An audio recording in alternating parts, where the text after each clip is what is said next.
Was good. I'm back. I don't know why YouTube just shut my live down, but it's all good. Still here. Gonna finish the article. Then we're gonna wrap things up. So he arranged for Joel to move in with one of his team's assistant coaches. Memories of Embiid from the period are often bright and vivid and totally superficial. He was in the room. He was friendly, tall, ate something sweet.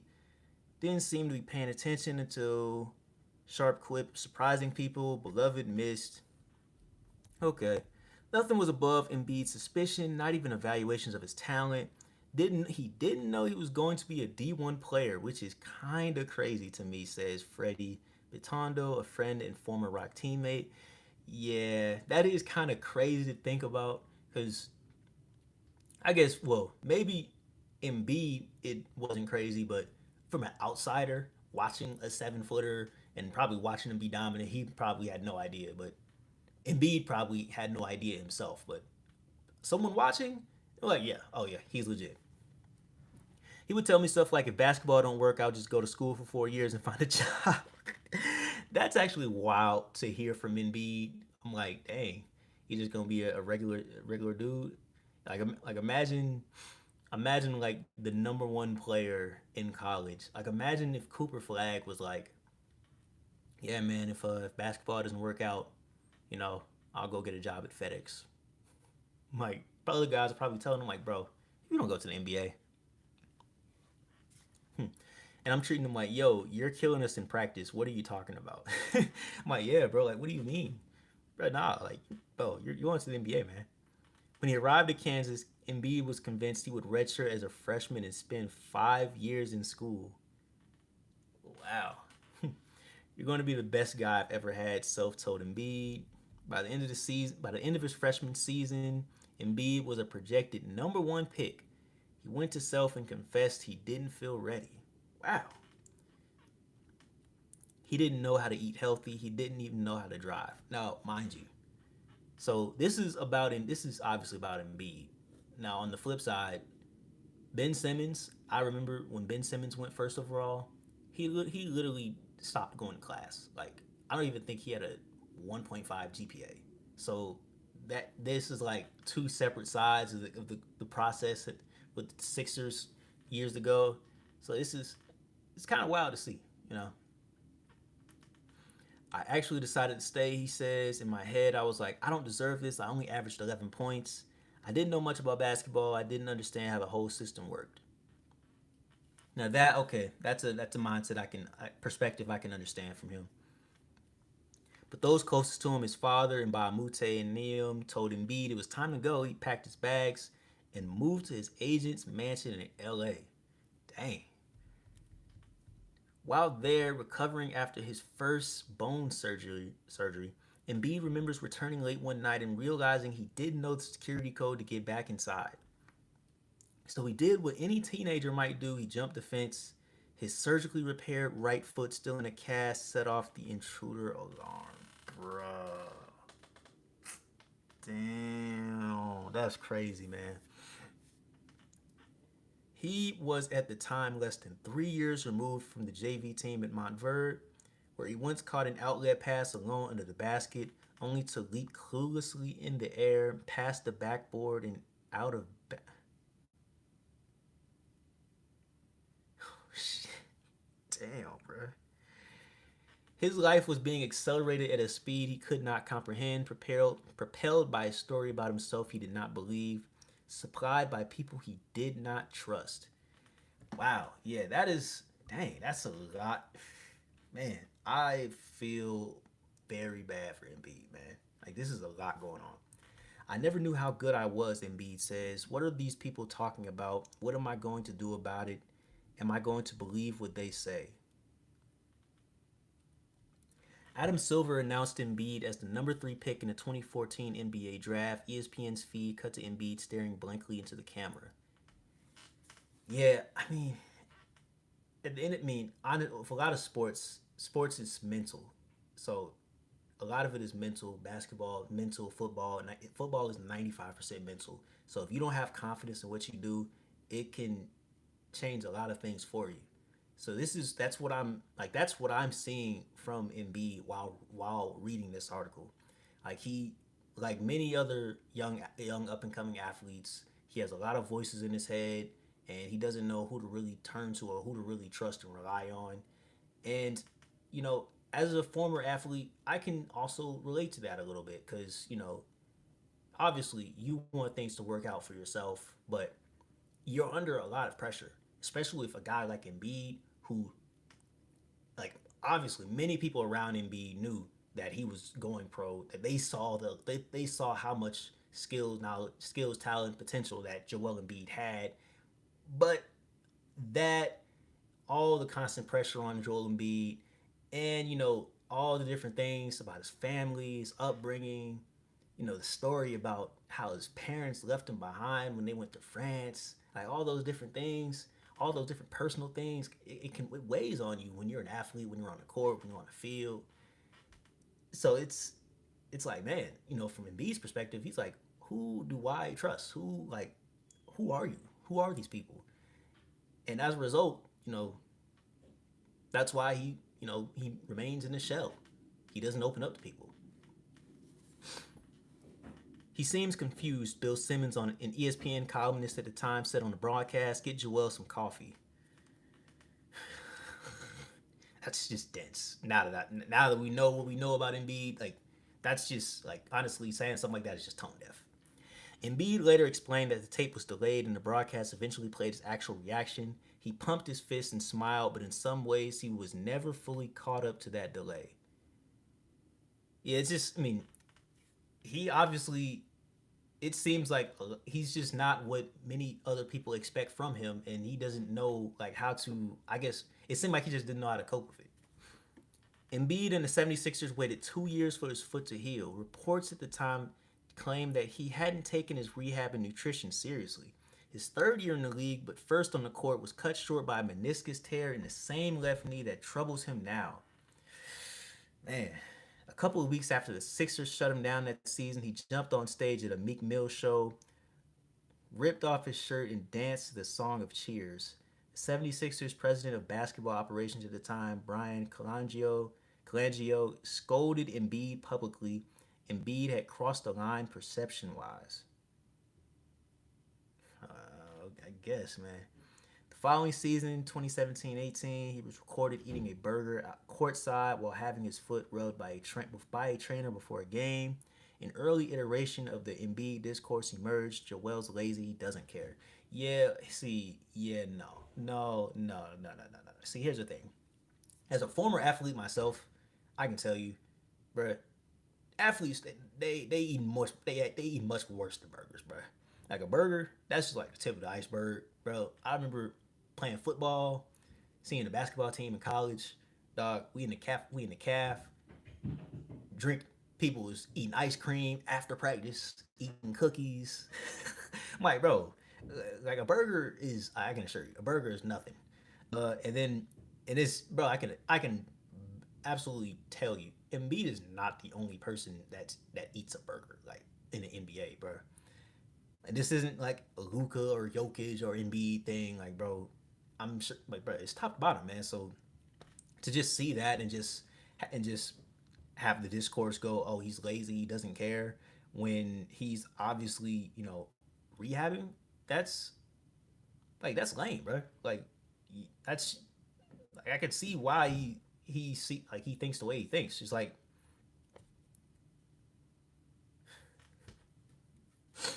man, let's just continue. I still see a lot of people bring it up, talking about the silly stuff I used to do as a kid. Just my third year in the league, he says, I started playing basketball at 16. You would not be in this position by being lazy. And he's 1000% true. So, like, to see him, think about it from his perspective. He's just came over from a country in Africa. He can barely speak English. He just started playing basketball at 16 years old. Everyone around him up to this point has told him how high his potential is, how super talented Embiid is, and how hard, obviously he's working hard. He's out playing. He's, you know, whooping his teammates in practice. And then, he's obviously taking the steps to rehab and whatnot. But just because he gets caught, celebrating with a celebrity from the city, and just because he eats literally one burger and gets caught doing it, and now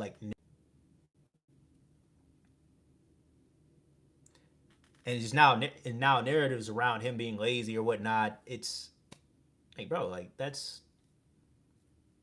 just not cool, man. Like, come on now. At the end of the day, like athletes are still people.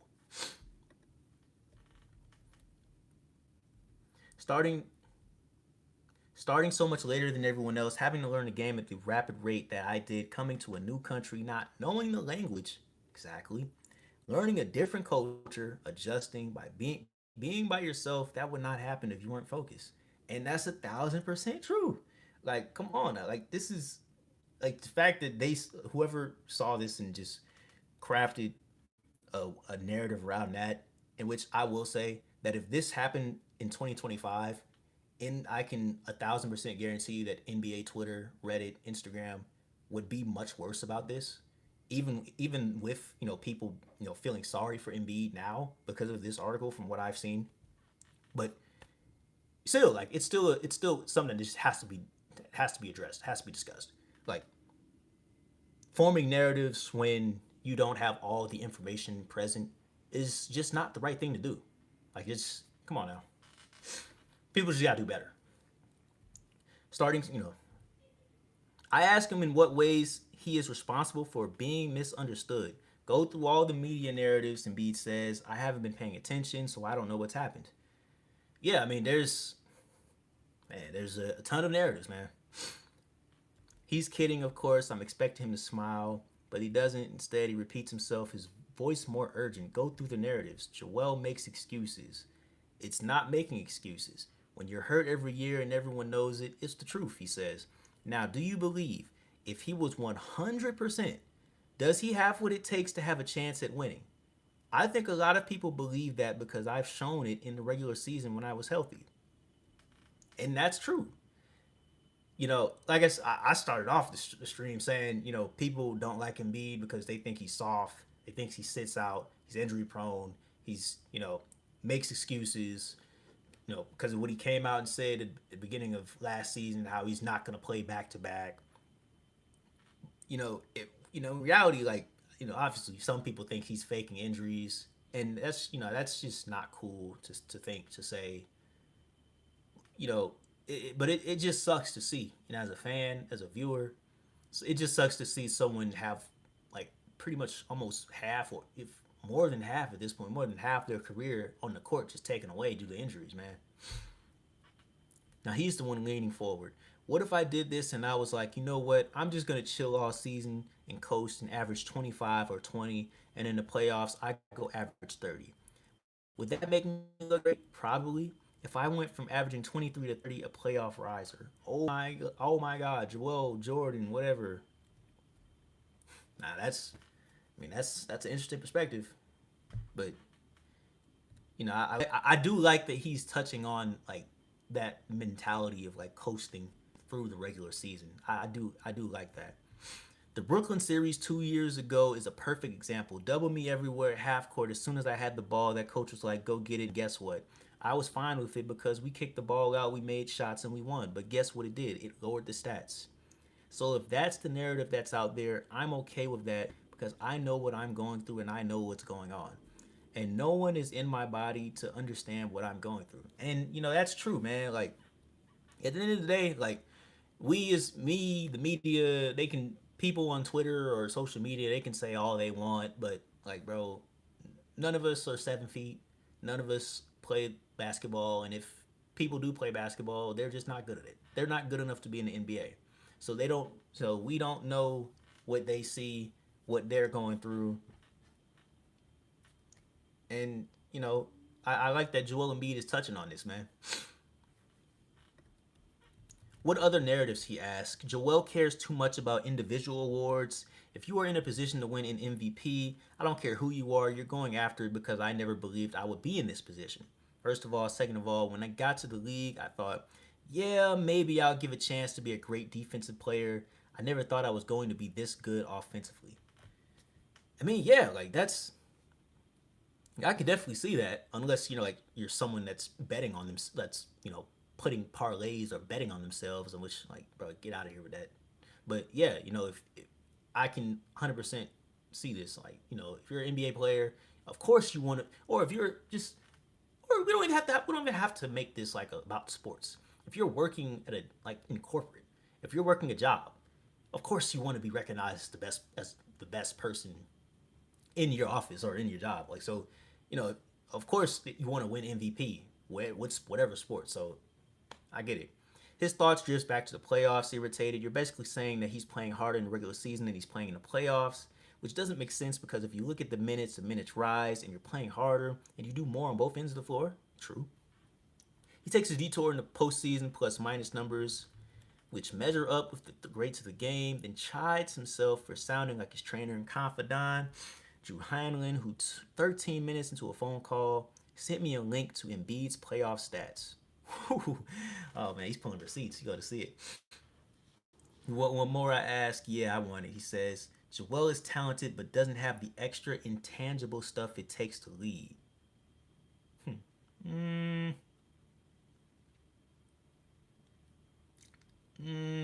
no. Nah, nah, nah, nah, nah. Nah, I don't agree with that either. No one is a winner until they've done it. I'm fine with that narrative because I haven't done it. Charles Barkley, great player, right? But he never won. AI never won, but that doesn't mean they weren't great. They were amazing. True. But I mean, let's just go back for a second. When the Sixers were the first seed in the East, when they played the Atlanta Hawks in the series, was it Embiid that didn't show up? I mean, Embiid was hurt, yes, but who do you remember the most about that series? It's Ben Simmons.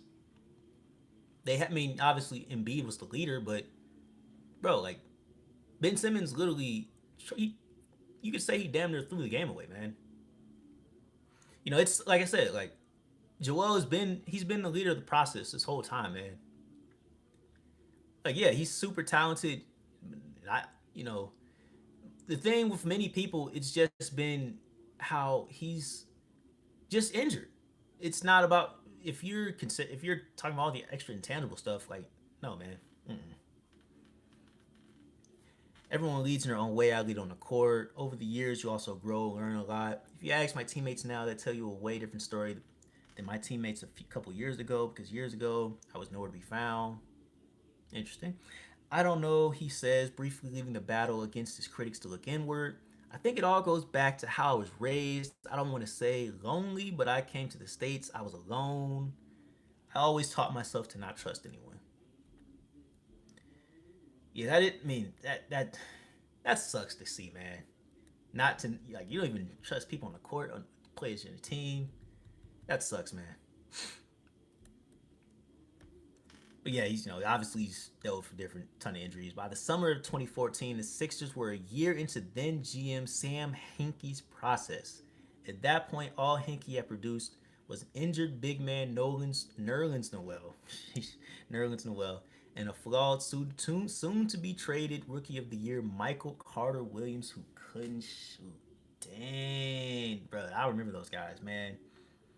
Yeah, I remember the hype around Michael Carter Williams. He had like 1, 2 years at most. Embiid arrived in Philly that fall and had already been declared out for the entire season after surgery on the navicular bone in his right foot. He was 20 years old, cast as a redeemer, and a cloud of uncertainty hung around him and the team. Deflecting the pressure, he instead played the part of the cut up. He loved social media banter, fronting a one sided Twitter romance with Rihanna and taking a ride with Vice Sports, where he sarcastically played up stories that he drank Shirley Temples by the pitcher. I remember that Rihanna story, man. I remember that. That was funny. His former coaches in Florida and Kansas barely recognized him. I didn't know he had the ability or wanted to have the ability to have all eyes on him. Self says, in my mind, I'm thinking, Joe, what are you doing? Would you just keep your mouth shut, stay off social media? I'm trying to think. What player in the NFL does this remind me of? need to think about this more. Hold on. Behind the scenes, Embiid was in crisis. He was crushed under the grief of his brother's death. Sheesh. Living alone at the Ritz Carlton in downtown Philly, as if he didn't expect to be around for long. Whoa, whoa, whoa, bro! You were living in a hotel even then, man. Dog, that's yo. What, bro? Not even like a, not even like an apartment, man. I see he loves video games. What video games y'all think Joel Embiid plays, man? Y'all think he be on Call of Duty a lot? He played video games, ate poorly, and hardly slept. His foot wasn't healing. He couldn't play basketball. Rumors spread that his weight rose to nearly 300 pounds. He contemplated quitting. I mean, it looks like he's 300 pounds now. How much was he listed at when he. Can I find this? How much was Embiid listed at when he got into the league? No. That's interesting. Okay. He was hanging on by a thread, one friend says. His relationship with the Sixers unraveled. Embiid believes something was wrong with his injury, but the team brushed it off as laziness, several sources told me. Frustrated, he quit showing up to rehab and training and stopped communicating with the team. Damn, Embiid. Come on now. Yo, like, come on, Embiid. Sheesh. The Sixers, unsure what to do, responded by repeatedly finding him, as always. Embiid tells me he stopped keeping track of how much he was fined that year after the amount reached 300,000. Like, bro, the fact that 300,000 in fines does nothing for NBA players is like bizarre to think about. I mean, it does nothing for most NFL players, but still, like imagine like 300,000. Like imagine like you're at work and your job fines you 30,000. Like for us, for people that work regular jobs, 30,000. It's a hell of a lot of money. 300,000 for Embiid, a guy like Embiid, or just any NBA player. That's a lot, bro. I mean, not a lot. That's nothing, bro. So Hinkie, meanwhile, so after it's worth it, Embiid remembers thinking they're not listening to me, and I'm not going to keep putting my body at risk. Okay. Hinkie, meanwhile, raced to modernize the Sixers' health and performance operation with Embiid in mind. At the start of Embiid's tenure with the Sixers, his rehab had been overseen by an intern.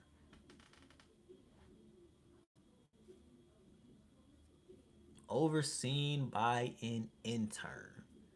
Not like an actual physician or actual, doctor. An intern. Nah, nah, nah, nah, bruh. Nah, that ain't it. Hinkie hired David Martin, who had been working at the Australian Institute of Sport for 24 years. For the next year, Martin fielded monthly email questions, the most rigorous professional test of his career. One question stood out: how would you build a team and treatment plan for a 7-footer with a navicular bone injury? that's that's a crazy interview question. In one of their first meetings, Hinkie drew a square and then another square inside. That one took up about 90% of the first one's area. The first square was the totality of Martin's time. Second one was getting Embiid healthy. My, hey, I'm not gonna lie, this is a very, very long article, but this is like we're diving into Embiid's world right now. So like, I hope you all are enjoying this, man. Okay, I hope you all like this. Embiid emphasized that Embiid's Embiid emphasized Embiid's. Hinkie emphasized that Embiid's combination of size, skill, and talent was extremely rare. Martin had worked with special forces units and a Tour de France champion, but as he listened to Hinkie, Martin thought he had found the culmination of his career. Wow. I guess that's how it is if you're like passionate about health and healthcare and whatnot. He has a real piercing gaze, Martin says. You can just see him looking at you in a way like, don't feed me any BS. Embiid remembers feeling disappointed but also vindicated. He was right, and his critics within the organization were wrong. Something had been wrong with his foot. He wasn't imagining pain or making excuses. This was a difficult lesson to unlearn. It is easy to become a prisoner of one's own victories. So honestly, I'm kind of seeing comparisons to when Kawhi Leonard was in San Antonio. and he was hurt, and the staff. Well, no, no, no. I'm I'm comparing this to Kawhi Leonard's time in San Antonio when he was hurt and he was at odds with their staff, and that's partly why he got traded, why he wanted to get out of there, because he just felt like something else was going on. So the fact that this seems like the Sixers were trying to work with him even after like all the finding and stuff, that seems a bit better to hear. After a nebulous and contradictory they began to form in Embiid's mind, the coaches, front office executives, and medical staff who had cast him out, as one friend put it. Dang. They wanted to save their jobs, he thought.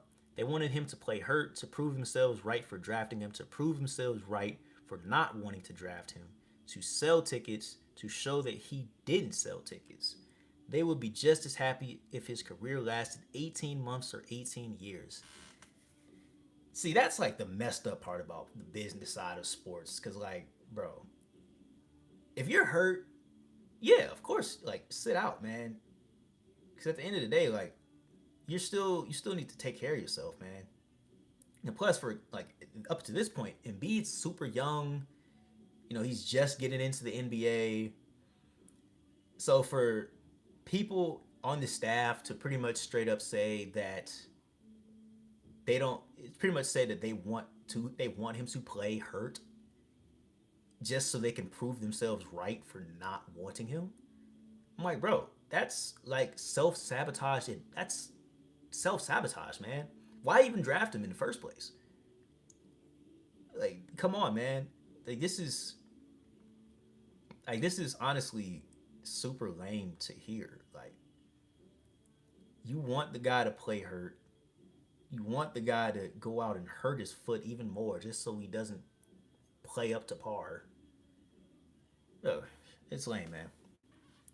Loyalty became overwhelmingly important to him, and his search for it, his willingness to test it in others, became a way he forged a path within the organization.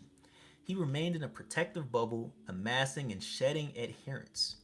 Martin, eager to prove he could be trusted not to abandon the young star, often stayed in Philly with Embiid instead of traveling with the team. One day, that's first off, that's dedication. You love to see it, man. One day he noticed a mess of $20 bills on a table in Embiid's apartment. Okay, so he has an apartment now. Great. No more Ritz Carlton. My goodness. Martin suggested Embiid put the money away. Traffic through Embiid's apartment was frequent. Nutritionists, trainers, housekeeping staff. Okay, we're building stuff in here. No, Embiid said if anyone took anything, he would know. Are you planting this? Martin asked. Are you trying to see if anyone will steal from you? Embiid didn't say anything. Huh. Man, this guy really has trust. Did problems with trust. Maybe you're checking me out, Martin said. Maybe you want to know if I would take your money. They both laughed. Well, I mean, how much is like a team doctor getting paid in the NBA? I mean, I would think that they're getting paid a lot to the point where they don't need to take $20 bills from the athlete that they're rehabbing or helping rehab. I don't necessarily do it to people. Embiid tells me I'm just going to leave it, and if someone is missing, I'm going to know exactly who took it. Yo, Embiid's mind is different. Yeah, Embiid's mind is different, man. Because that happens, I've had money or other things that have gone missing. Oh, so people have taken from him. When it did happen, I didn't need to confront anyone. That was just like, okay, all right, I got what I needed. Now I know not to talk to these people and never trust them. Yeah, he was testing them. Yeah, that's dang. Yeah, he was. They took the bait, man, and he tested them. After Embiid's second surgery in the summer of 2015, Martin assembled a small protective corps of advocates. Kim Casper, an experienced physical therapist, quickly became a key member of the group. In what others mistook for laziness in Embiid, she saw fear. This was a young man who didn't trust his body, the advice he was getting, or the intentions of those giving it. Embiid needed. Embiid needed, quote, a family around him. Caspar remembers thinking, quote, I've got to just take care of this guy because this guy is hurting. So it finally seems like someone, for like the first time in Embiid's life, actually has a somewhat decent understanding of Joel Embiid. Someone who doesn't immediately write him off as lazy, doesn't take care of themselves, and someone who can kind of understand Embiid's viewpoint, given that he's someone who doesn't really trust the people around him. And honestly, that's just it's really sad to see. As someone high is has reached the heights that he has reached in his NBA career. So man, you know, Embiid, man, look, I'm not even done with the article, but man, I hope your personal life gets better, man. This is, I, this this is a lot, man. If you're watching, if you like what you see, like the video, subscribe. Trill Sports, NBA, NFL content, and if you have any questions or if you want to just get in the chat, say whatever, feel free to say whatever, man. But yeah, man, we're gonna keep going through this article, man. So Casper began as a consultant, but became such a steadying force for Embiid that the Sixers hired her full time in 2019 as a physical therapist. Okay. Her initial stint was supposed to last 4 weeks, but she went on to work with Embiid for 9 years. Wow. Went from 4 weeks to 9 years. That's you love to see it, man. You love to see it. By the time Embiid met Casper, his reputation for flaking was well established. Dang. Ghosting, flaking, my goodness. But Casper says that was never a problem between them. Never once did Joel not show up when we said we were going to, she says. Quote, but I've seen over 9 years that he didn't show up for many people. Hey man, how'd you get married, man? How did you like form a bond with your wife? Anyway, Embiid did not bend to the traditional command structure of NBA teams. It's the NBA. People are wrong and strong all the time, Martin says. Quote, they say it out loud and say it with authority and expect people to listen to them, and Joel's not easily manipulated. Yeah, yeah, I can see. Yeah, I mean, I wouldn't, all the different things about testing people that come through his house, not trusting people. I mean, yeah, I mean, I of course he's not. You can tell he's not easily manipulated because he barely. It's to be manipulated, you got to trust people. I mean, it seems like you got to trust people on a certain level, and Embiid doesn't trust people. So Embiid's reputation with the organization was toxic.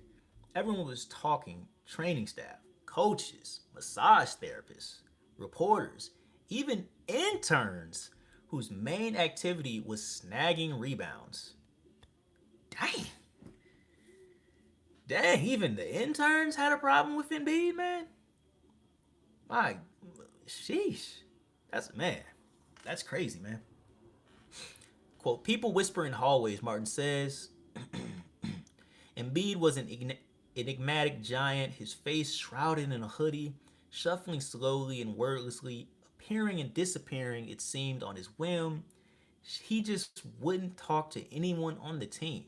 One person familiar with the situation says, quote, literally completely silent.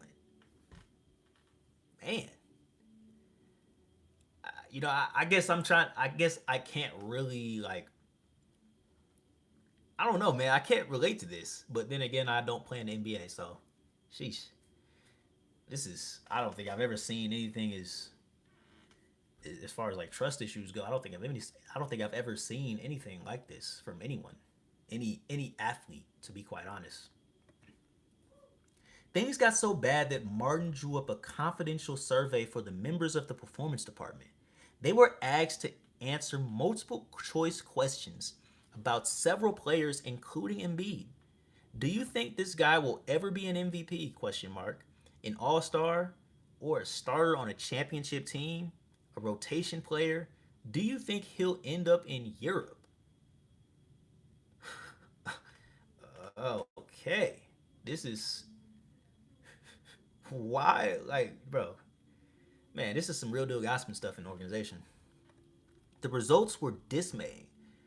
Nobody believed in Joel, Martin tells me. They just weren't into him. Martin was convinced Embiid would never be able to heal in an environment that was so hostile. He decided to go to Hinkie and owner Josh Harris and asked to take Embiid out of the country to Aspetar, an orthopedic and sports medicine hospital in Doha, Qatar. After some resistance, the team relented. For an entire organization to not believe in a player that they took so high in the draft is just a testament to how dysfunctional many sports teams are in the game. Like, you took this guy out of you took this guy out of Kansas, but it seems like no one, that doesn't seem like. I mean, it's true now, but none of them really took the time to truly understand him. It's like they just see him and they assume things, and it's just disheartening to see. It's disheartening to read and to hear about. Desperate to make the trip count, Martin scheduled a series of appointments with experts. Embiid often missed those meetings. I mean, they did say he was flaky. When Martin asked him what was wrong, Embiid explained that he wanted to stay on an NBA schedule. Games are played in the evening, players go to bed late and wake up late. That made sense to Martin, and it makes sense to me, so I get it. One of the goals of the visit was to improve Embiid's sleep. When he switched the consultations to the afternoon, Embiid's absences and tardiness stopped. Okay? Embiid liked Aspetar so much that the team sent him twice. Once in February 2016, and again for a 2-week stint at the end of March that year. Okay. Okay, that's, it makes sense. I can understand that. And it helps being more prepared for game day and stuff like that. And I know in football we did the same stuff, like preparing middle of the day. Since I played college football, so I get it. A pattern had emerged. Those loyal to Embiid and invested in his future became an organization within the 76ers organization. You love to see it.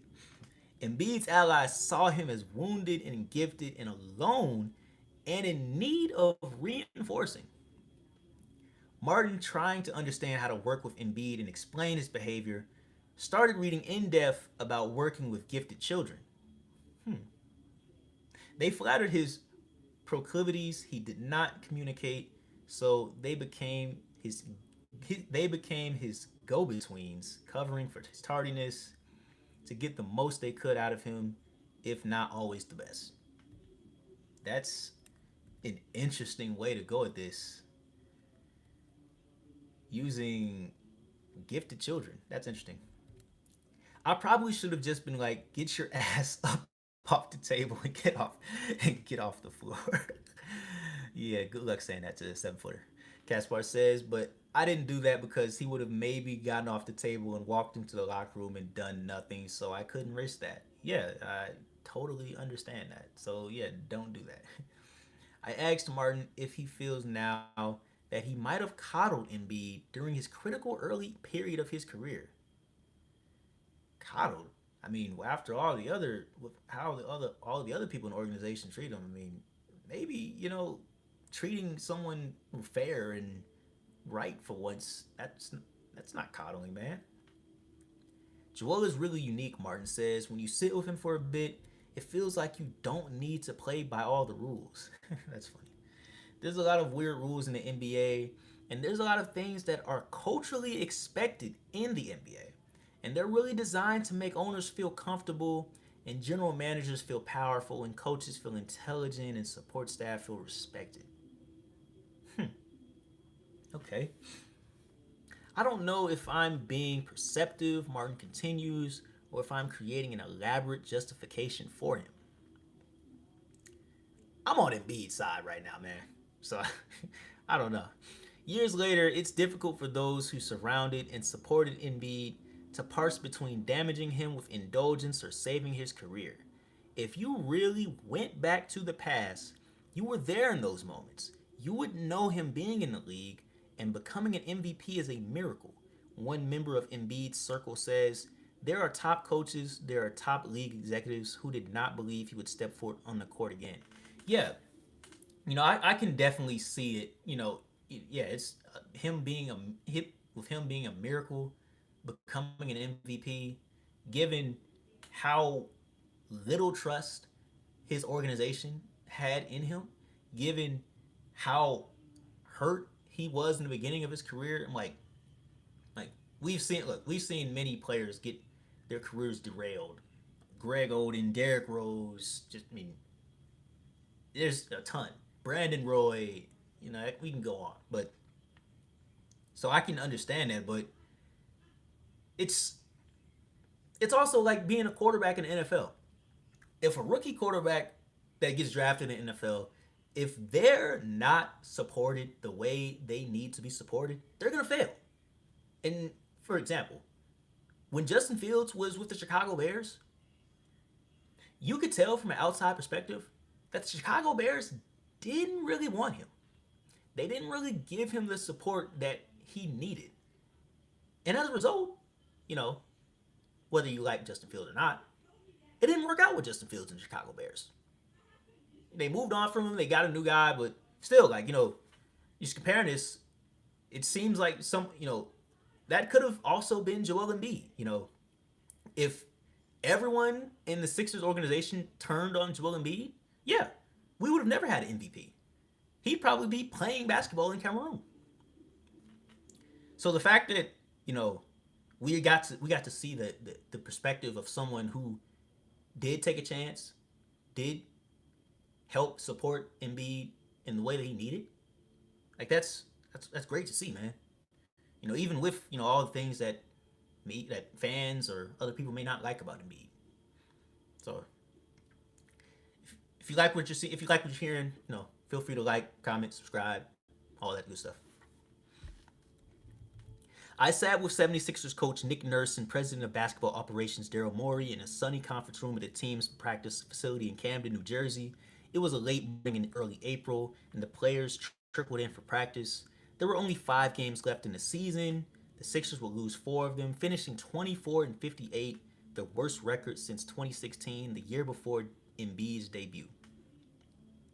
Yeah, like I said, this past season, everything that could go wrong, it went wrong. Both men have had run-ins with the Sixers fans and media throughout the 2025 season. At MIT's Sloan Sports Analytics Conference in March, Morey caused a stir when he said he used AI modeling to help make personnel decisions and angered fans further when he said, quote, anger is all that drives Sixers fans as far as I can tell. Brother, be honest, bro. Look, Philly fans are probably the craziest fans in all of sports. If you're a Philadelphia fan watching, I'm sorry if I pissed you off, but that's the truth. But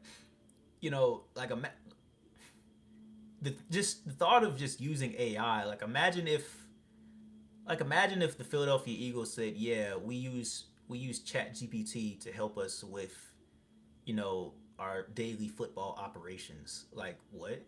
Nah, bro. I'm not a Philly fan, but shoot, if the Hawks said that, I'd be feeling some kind of way too. Because why are you not using your brain? Why are you relying on AI to do this stuff? And then add on top of the fact that you all just went 24-58. So yeah, of course, Sixers fans are gonna be mad as hell. This isn't just a Sixers fans thing. This is the all fans thing. You think, bro, if you were the Lakers, imagine if the Lakers got called with this. They'd be mad too. They'd probably be even more mad, or just just as mad. Imagine if the Celtics went 24-58, and then their president, their GM said, "Yeah, we use AI to help make decisions." Bruh, come on now. For Nurse, it was the aggravation of spending the season as a mix between Surgeon General and Press Secretary, a role he was clearly fed up with. I'm up here answering medical questions all the time. Nurse tells me his hands gesticulating. Hey, Embiid's getting this thing on Tuesday. We'll have more information on Wednesday. Well, something happens on Tuesday and this MRI doesn't happen. Da, da, da, now it's Wednesday. And then he's like, you said you were going to give us an update today. Why didn't you? Timeline has changed. That's the timeline I had 2 days ago, but now it's changed. Yeah, yeah, yeah, yeah, yeah. Don't be mad at me. I'm just telling you what's happening. Quote, the confusion about when Embiid would play became an ongoing storyline, causing frequent tension among fans, supporters, and the organization. And that's especially true as someone, I mean, this has nothing to do with the article at hand, but as far as it caused frequent tension among fans, not just in Philly, but fans everywhere, especially if you're playing, especially for the people that play fantasy basketball, in which, bruh, Joel Embiid fell down to me, and I'm not gonna lie, I was that fan that was mad because I'm like, why are you like, bro? Why are you not playing? But reading this, look, I get it. It's if you can't play, you can't play. It is what it is. So, in late November, an unexpected Embiid absence turned the Wells Fargo Center into a mass game of Clue. Embiid was scheduled to warm up and then decide about playing, but he never did. One reporter said he wasn't even in the arena. Another said they spotted his knee brace in front of his locker. Damn. Another said they saw a cell phone on his usual chair, but couldn't confirm whether the phone was Embiid's. Okay. Quote, he's insanely private, quote, one Sixer staffer told me that night, but not inscrutable. Nurse and Maury only had to look. His pregame warm-ups were little operas. Every miss in the routine aggravated him. I mean, when I miss on 2K, it aggravates me. Missed and looked up at the sky, raised his arms and asked why. Missed and rolled his eyes in contempt. Missed and shook his head in exasperation. Missed and bent over to clutch his sweats at the knee, hands balled in tight fists. So yeah, like you can tell, like he doesn't feel like himself. Like he's fighting through injury when he misses the ball, when he misses a shot. So you can tell, like, just off of that, like, it's honestly it's tough to see, man. There was more repertoire of Embiidian gesture and expression. There's the head clutch that means he's irritated with himself or a teammate, but can also mean it's so stupid and ridiculous how good I am. There's the one he does when a shot comes off his fingers wrong but goes in anyway, where he tilts his head and does that thing with his mouth that signals he's having a little mock think. A little jut of the lower lip, the quote could be worse face, quote. There's the one where he shoots his arms out from his hips like he's about to flash finger pistols and say, let me see your hands. Instead, his fists stay balled and he swears at himself viciously and rapturously. Man, the guy that wrote this, I'm not gonna lie, you have studied Embiid a lot. Props to you, man. Props to you. He was waiting for things to go wrong, and they did. He somehow tripped and fell on 2 separate occasions during warm-ups, first in Chicago, where no one seemed to notice, and then again on Christmas Day against Boston, where the clip went viral. When he got to his feet and slid off the black protective mask he had been wearing weeks before, where he had suffered his 5th major facial injury of his career, dating to his Florida AAU team, his face was a particularly Embiidian blend of expressions. The fact that he just created a word on the fly, Embiidian, like that's nice to see. He was pissed over it. I mean, truly, deeply sick of it all. He couldn't believe it, and then wait, of course he could. He stared at the ground, shaking his head at it like even the parquet court was out to betray him. Man, he turned Christmas afternoon into a spectacle of exuberant spite. He hates Boston and Boston hates him. Where better? Look, I understand. I don't like Boston either, so. He Euro stepped past Jaylen Brown and Peyton Pritchard for an and one and did the DX chop.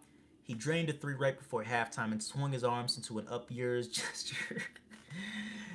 Now, I'm not gonna lie. That part of Joel Embiid is funny. It's funny. I like seeing that stuff. That made the crowd shriek its loathing. He stood near center court yapping at fans, placing his hand over his heart, waving goodbye. He made 2 late free throws to seal it and walked backwards with a diabolical grin on his face. Nah, this stuff is fun to see, man. His moods descend on him and become the weather of a whole game, a whole team, a whole season. Man, hold on a second. Let me I need to update something real quick. Give me 1 second, y'all. Give me 1 second. Give me 1 second. 1 second.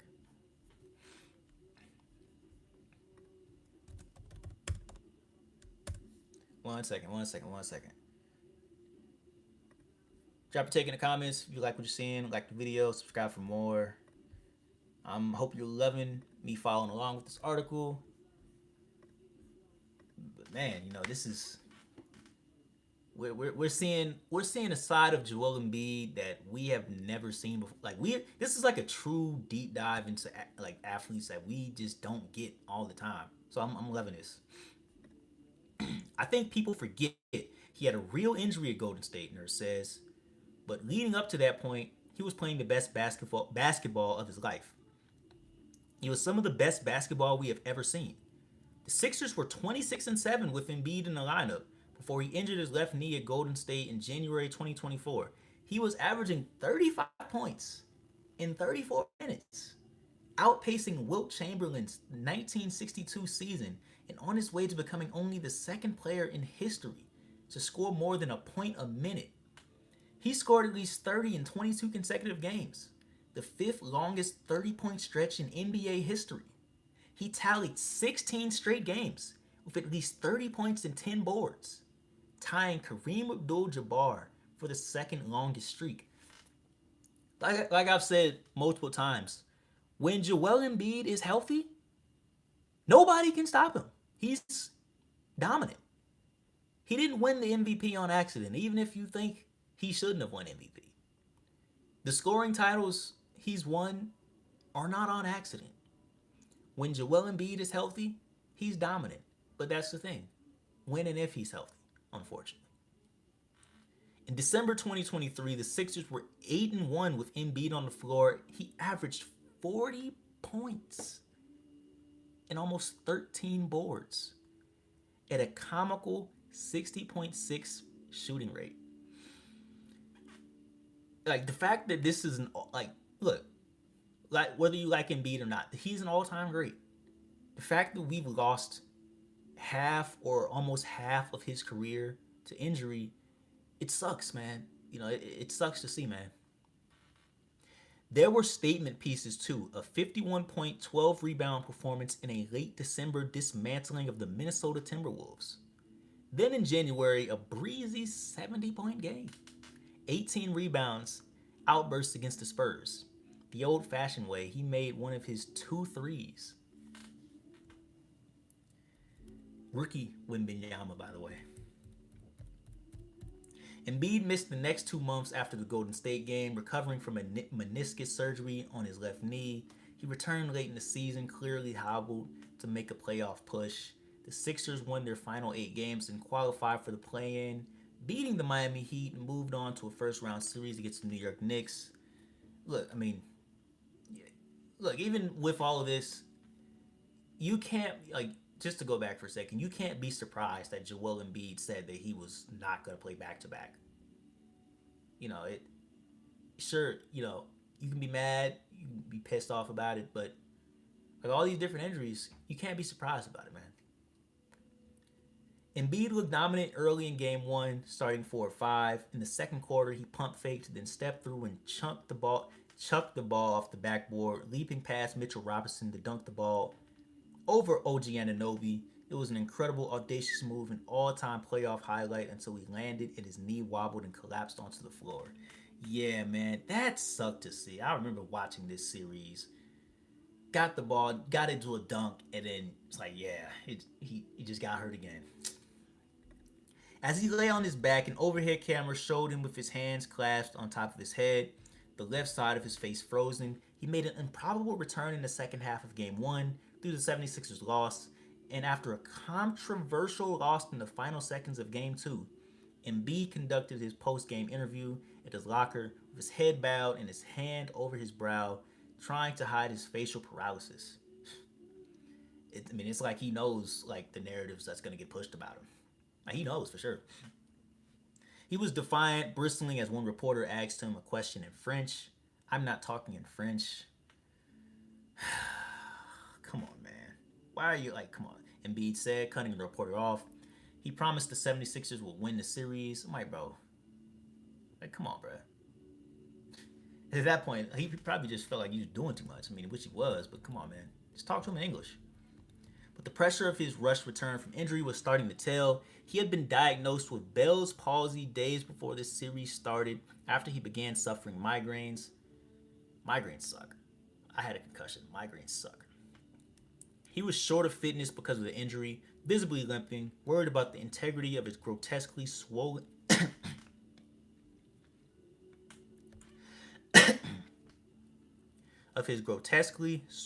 knee, enduring nearly round-the-clock treatment and forced to play heavy minutes in the most critical games of the season.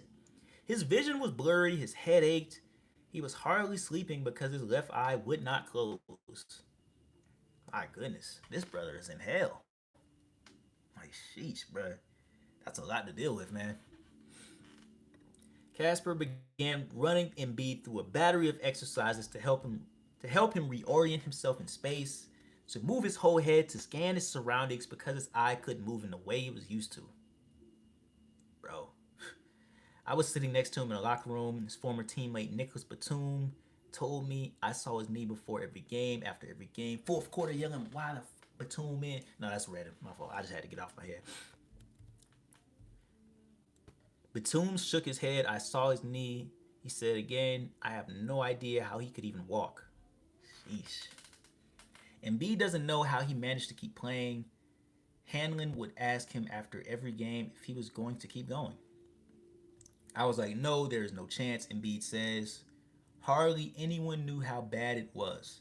Information about him is at a premium. In the best of times, in a crisis, he closes himself off. Embiid was alone in his agony, Caspar says. People don't really know what's what. They think it's his knee, but it's not his knee. Is it? It's his knee, it's his eye, it's his whole system. Look, man, I'm going to just say this. I seriously hope Joel Embiid takes care of himself after retirement. In the middle of late night treatment sessions, Embiid would look at Casper, his eyes drained. I don't know if I can do it again, he would say. I can't do another minute, but then he'd talk himself back up. Okay, I'm going to do another minute. Yeah, as an athlete, I have definitely been there, man. I know exactly how that feels. You're trying to push yourself, you're trying to go the extra mile for your teammate, for your team, your boys. Man. Embiid cycled through a wheel of emotions, deflated, worried about his long-term health, overwhelmed by pain, desperate to play, desperate to be saved from himself, afraid of letting the team and fans down, wary of letting anyone know what condition he was in. On the morning of April 25th, the day of Game 3, Casper left Embiid's house after another late-night treatment session. She had seen enough. She sent Embiid a long text at 2:29 a.m. Sheesh. It reads in part, quote, do you have the ability to give yourself some grace and compassion? I'm here to remind you that you are deserving of that. Who cares about what people think about your eye? You are allowed to fail. You are allowed to lose. But you are not allowed to feel shame or feel hopeless. There is no place for such emotions. You have fought. It has been a courageous fight.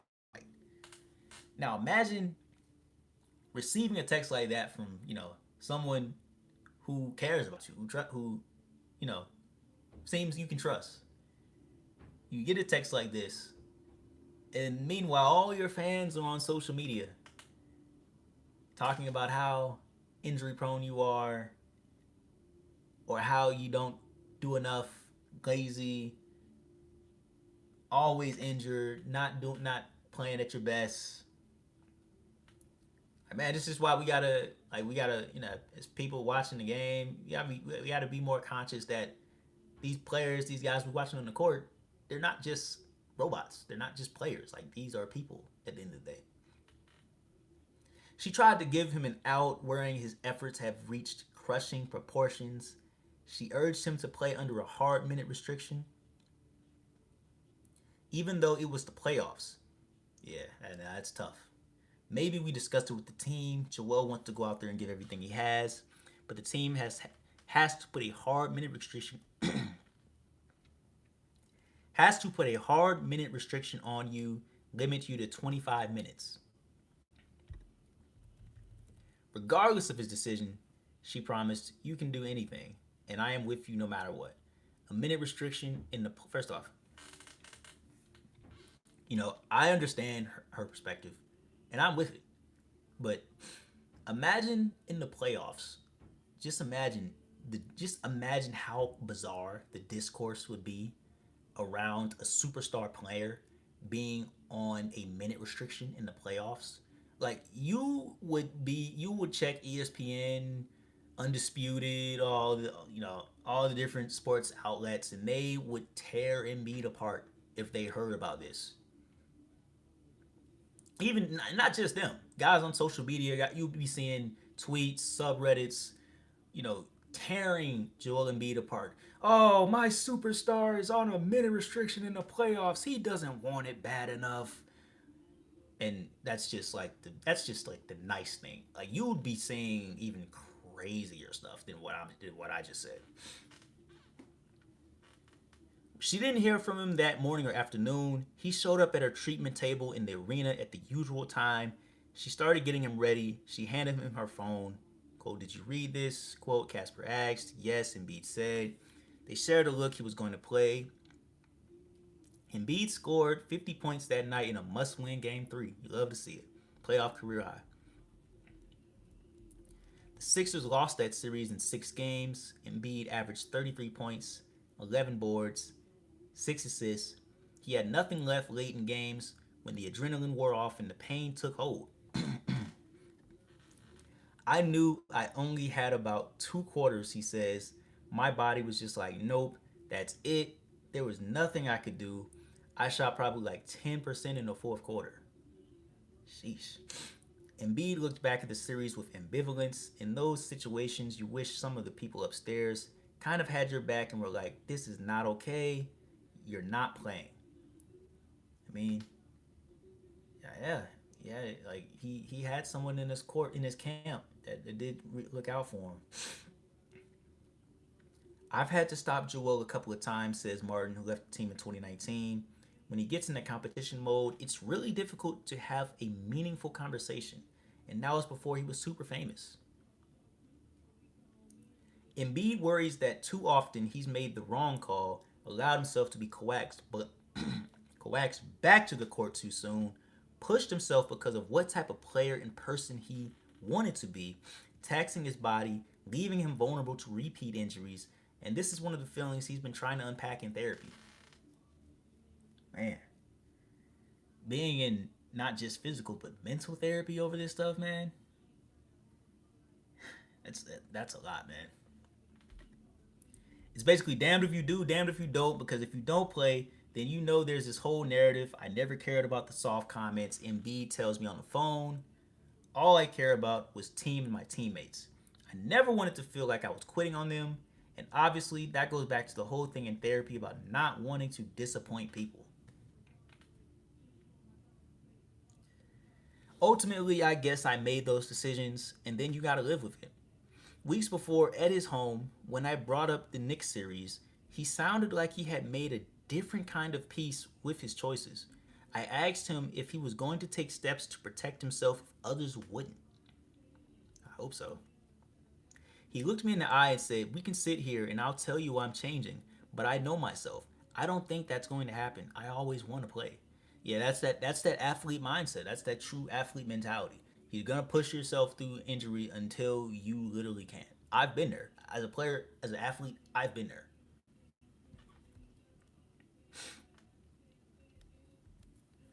Grant Hill, the managing director of USA Basketball, watched Embiid toil through the Knicks Sixers series from courtside as a broadcaster. He admired that Embiid played injured even if he thought it wasn't the smartest thing. Hill had spent the year recruiting Embiid for the Paris game that will begin later that summer. Like, because yeah, like it's damned if you do, damned if you don't. If you don't play, you're gonna get torn down by all the fans and all the different personalities on TV and social media. They're gonna call you soft. They're gonna say you don't want it bad enough and all those sorts of things. And if you do play, and not only are you risking more injury, but you're also subject to you're not gonna be looking as good as you could be. And then they'll people fans to people on TV will still find a way to say, "Oh, yep, see, I told you he wouldn't show up. I told you Embiid wasn't like that. I told you Embiid wasn't good enough." So yeah, like that's like you see, that's the damned if you do, damned if you don't. Like, yeah, it's 100% agreeable. I get it. It started with a visit to Embiid's house in the fall of 2022. Embiid had recently become a citizen of France and the U.S. His Olympic allegiance was up for grabs. He'll know that Team USA needed a big who could contend with the size and physicality of the international game. Also, Embiid, I love you. You did great stuff in the Olympics last year for USA. The 1996 USA team Hill played on had featured Shaq, Hakeem Olajuwon, and David Robinson. Dog, that is a crazy lineup of big men. My goodness. He brought a dimension to our team that we hadn't really had in quite some time, Hill says. In previous Olympics, we had bigs that were very mobile, bigs that could get out and switch, but weren't necessarily a post presence with all due respect. I mean, you're not lying. The meeting, which Hill thought might only be 15 minutes, went for nearly 2 hours and left a strong impression on Embiid.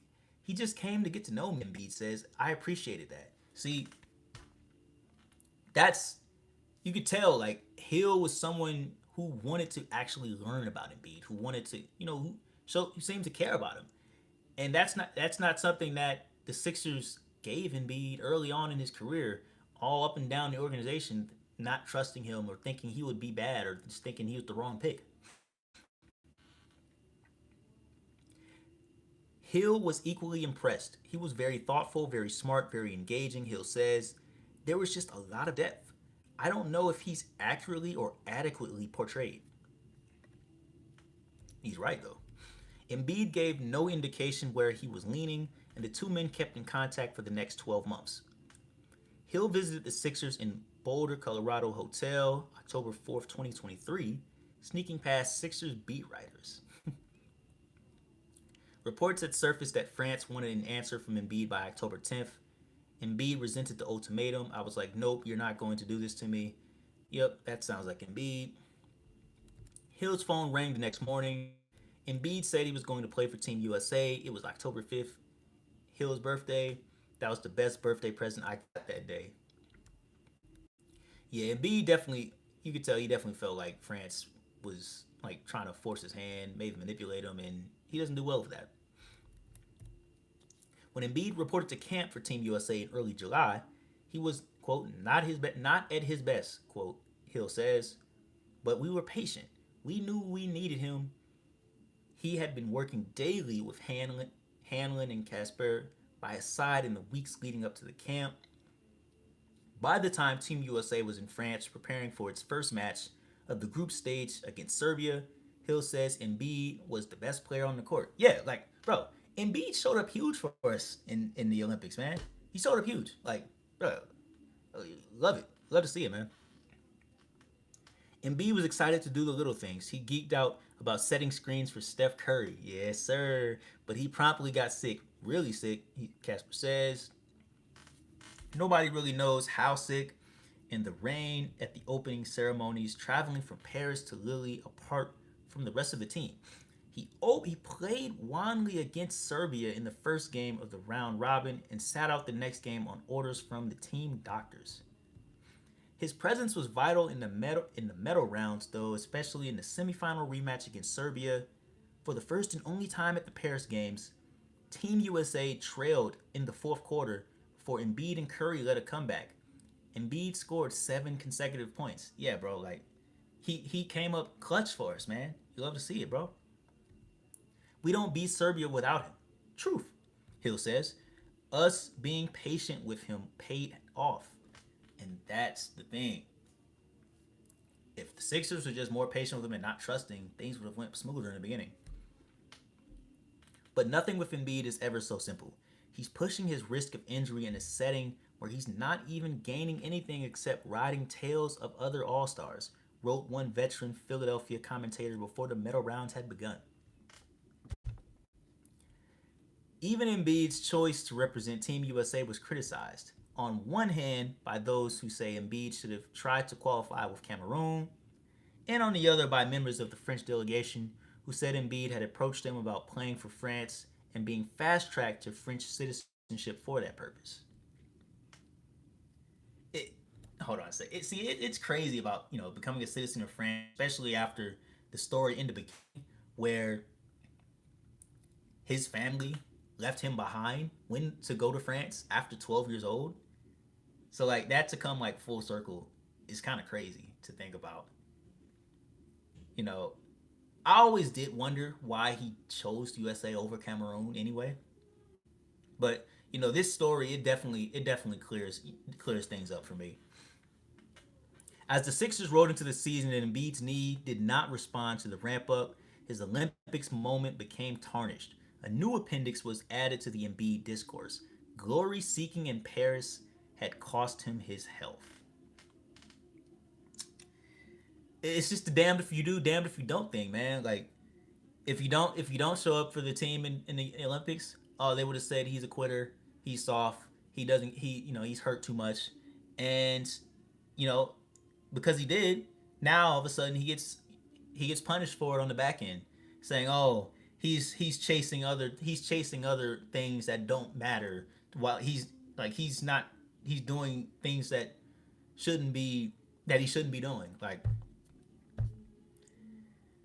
the ability to twist words and just create narratives out of nothing is just unfortunate, man. Embiid and his circle are quick to swat the notion away. Compare that to the way I was moving against New York, Embiid says. No, it did not set me back. His responsibilities in Paris were limited, and his playing time was irregular. He says that he wasn't 100%, but his knee and body felt good. He was okay to get his contract, and he was okay to win a gold medal. Caspar says, "We were okay. I was okay with being on the team, Embiid. I loved it.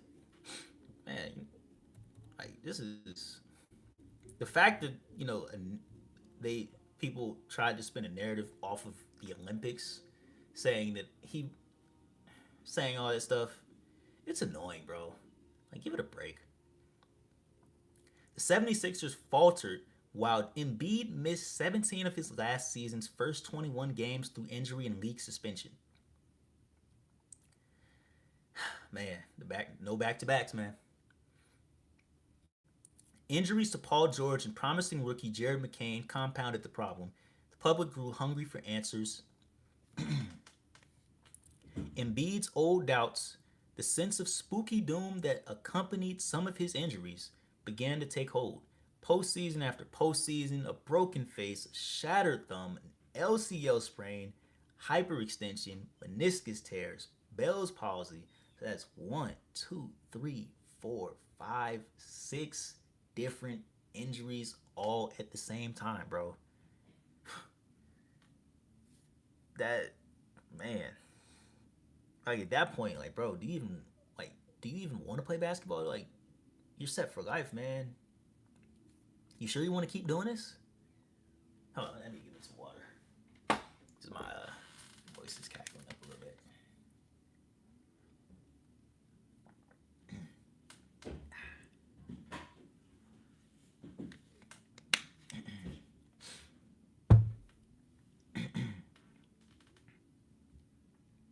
Okay. Every single year, you start asking yourself questions like why, he says to reporters during Knicks series. He brought it up again in December, saying he struggled not to feel bad about himself. And next to his bad luck has always been this: he's so big and so mobile, Casper says. That's two contradictory things when you jump, land, load, and pushing all that weight, having all those injuries. It compounds, man. Embiid is large, dense, long, yet he has traits one finds in smaller athletes: rhythm, coordination, scary fluidity. Yeah, like you just notice those type of things more and more in big men these days. Martin compares Embiid to a semi truck maneuvering like a Ferrari. That's a lot of inertia. He says it only takes a small angulation to be a little bit off, and then the joints are going to weather that abuse. Yeah, man. The way he moves on the court, his skill set inside and outside the post. No one else in the game today really has that, man. His brilliance sits hand in hand with his risk. We are always witnessing both. And on top of his risk was this: he had never quite silenced his own doubts. The questions that had persisted in his mind since his days at The Rock, when he baffled teammates with the idea he was going to have a normal job, or that led him into Self's office wanting to redshirt and then wanting to stay even when he emerged as the consensus number one pick. Those are voices only recently subdued. Being a college football player, I couldn't imagine willingly asking my coach to redshirt me. You just don't come in like that, man. So most guys often come in immediately going, "Yo, let's play. Start me right now." At least that's how I was. That's how my cousin was. That's how we were. That's how most people are. So Embiid being like that is totally out the norm. Embiid won his first MVP in 2023, but it wasn't until the next season that Hanlon felt Embiid fully stepped into his talent. There were so many times where I was like, quote, "You're better than you think." Hanlon says, last year in 2020, 2023, 2024 was the first year that I thought he had F it mode. I'm not going to curse, but where he just knew, like, man, I am good enough to impact the game in whatever way I want to. Yeah, like, bro, fans eat up the killer mentality, the killer mindset, that type of stuff. So yeah, man, like, keep doing it. Embiid says before he injured his left knee against Golden State, he was close to what he considers his final form: 35, 12, and 7 boards on 50, 40, 90. Man, I'd seen everything. There was nothing you could throw at me that could throw me off, he says. From me being 16 to 29, and even in those 13 years of playing basketball, I missed about 5 years worth of games. Yeah, like, he has missed so many games. Like, who knows what more he could have accomplished if he was much more durable on the court. Last year's injury threatened to undo all his work. Wait, did I miss something? The way I see it, that was a normal progression for someone that started playing basketball that late. Okay, okay. Hold on. This is, I'm not gonna lie, this is the longest article I've ever read. I love it, but this is for sure the longest article I've ever read. Yeah, yeah. Hold on a second. I'm just scrolling through for a second.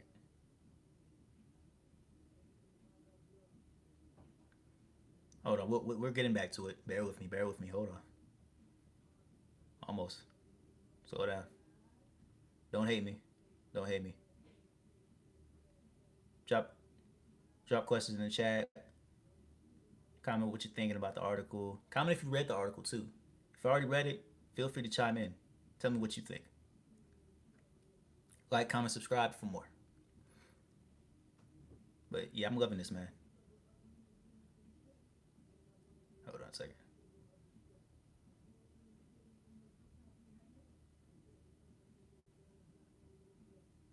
I'm almost there.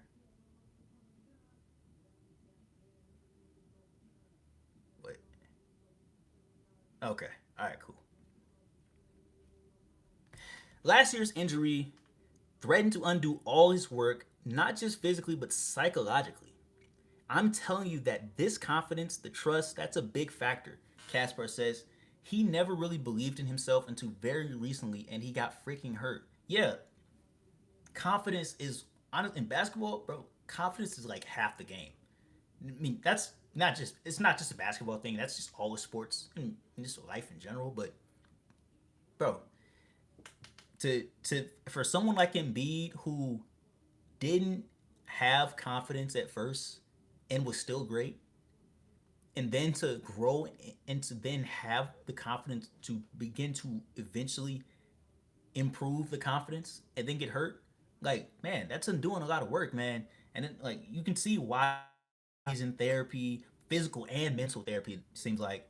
And, it just seems like just he just continuously just falls short. Just, man, it sucks to see, man. Loved ones start to notice just how badly he was struggling. Eventually, it was Jameer Nelson. Man, that's a callback right there. A friend and former player and now assistant GM of the 76ers who approached Embiid in September and recommended a therapist Nelson trusted. Man, I remember Jameer Nelson when he was with the Magic and Dwight Howard. Let me get a sip of water real quick.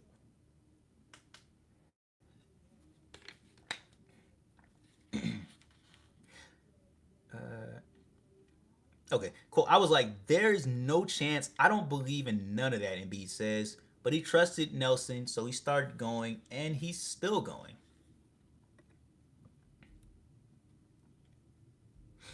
Yeah, like, bro. I mean, I've been in therapy. Like, therapy, it definitely helps, man. So, to hear someone like Embiid, who's a celebrity, who has amassed more money, more professional accolades than most people ever will in life, to see that he's in therapy, that's awesome, bro. Like, shoot, keep going, man. To this day, I'm 100% committed to it, Embiid says, but I will not sit here and say that my belief is ever going to be 100% in therapy. I mean, I can understand that. I can understand that. The sessions have gifted him a narrative about himself, an explanation he defaults to frequently. Feeding into the pressure of you gotta play, got to go out there, can't let people down, and this and that, Embiid tells me. That's probably one of the reasons why I'm in this position now. The uncertainty about his knee reignited old tensions between Embiid and the Sixers front office. Ooh, yeah, that was probably PTSD for him, man. After months of uncertainty, false starts, and recurrent swelling, Embiid couldn't take it anymore. In February, before a loss to the Milwaukee Bucks, Embiid told ESPN's Lisa Salters that he would need another surgery, which reportedly surprised the organization. Morey acknowledged that surprise in our meeting. If you don't want to listen to me, then I have to find something else to make sure that I'm going to be listened to, Embiid tells me. When I told Lisa that, I think it was a cry for help. It feels like everyone refuses to acknowledge what's going on. And to be quite honest, like it seems like that's been the story of Embiid's career. He was drafted so high, highly touted prospect coming out of Kansas, and yet so many people in the Philadelphia 76ers organization, it seemed like they never really gave him a chance. It's like they wanted him to fail right before he got going, all because they thought he was hurt, all because they thought he was injury prone or lazy, or what wasn't gonna be good enough, or wasn't gonna last in the NBA.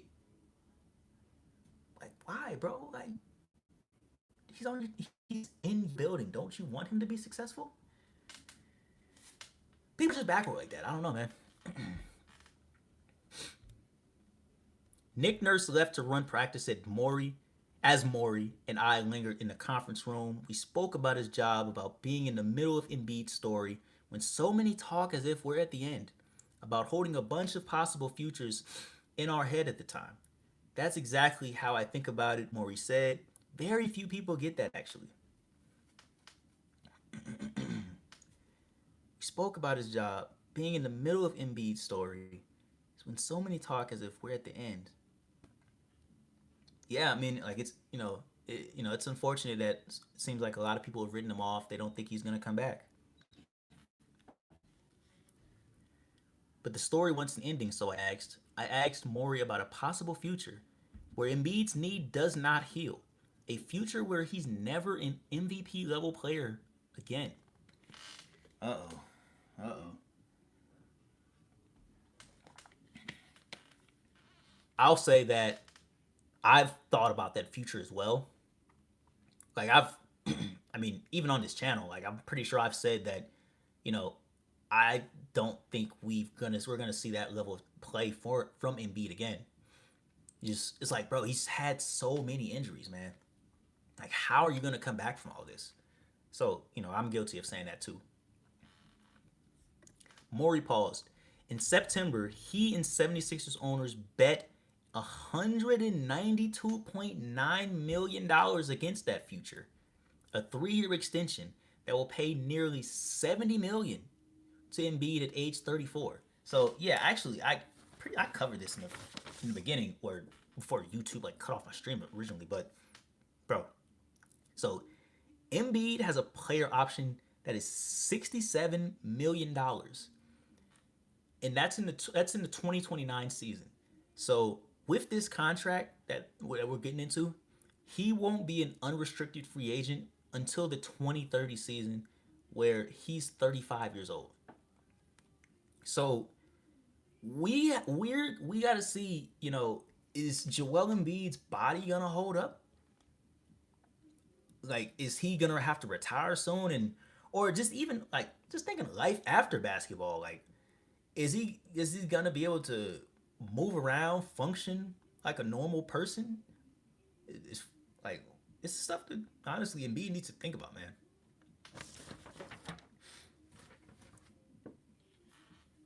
So at age 34, they bet George's 4-year, $212 million contract to a deal for a skillful but diminishing player whose value as a premium third option can only be justified if he's the elite supplement to a championship winning superstar.